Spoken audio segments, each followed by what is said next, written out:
একটি জুট মিলে পিএম বা প্রজেক্ট ম্যানেজার অথবা প্রোডাকশন ম্যানেজার উভয় পদেরই গুরুত্বপূর্ণ দায়িত্ব থাকে, তবে জুট মিলের প্রেক্ষাপটে সাধারণত প্রোডাকশন ম্যানেজার পদটি বেশি প্রচলিত।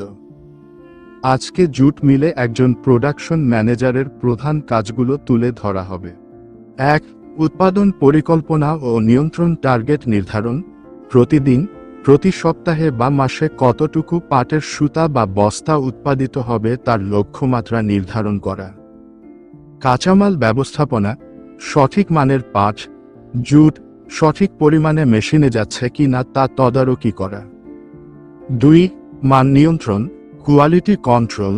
জুট পণ্যের মান যেন আন্তর্জাতিক বা ক্লায়েন্টের চাহিদা অনুযায়ী হয় তা নিশ্চিত করা।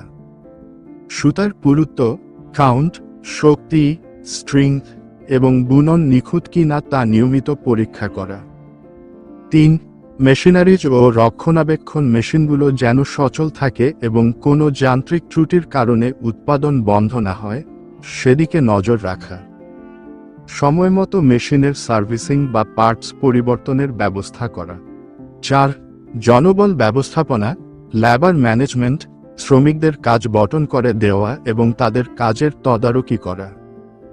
শ্রমিকদের নিরাপত্তা নিশ্চিত করা এবং তাদের দক্ষতা বৃদ্ধির জন্য প্রয়োজনীয় দিকনির্দেশনা দেওয়া।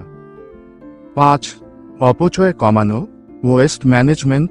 উৎপাদনের সময় পাটের অপচয় বা ওয়েস্টেজ যতটা সম্ভব কমিয়ে আনা, যাতে মিলের লাভ বাড়ে। 6. রিপোর্ট তৈরি ও সমন্বয়। প্রতিদিনের উৎপাদনের রিপোর্ট উচ্চপদস্থ কর্মকর্তাদের কাছে পাঠানো, মার্কেটিং এবং স্টোর ডিপার্টমেন্টের সাথে সমন্বয় করে সময়মতো পণ্য সরবরাহ নিশ্চিত করা।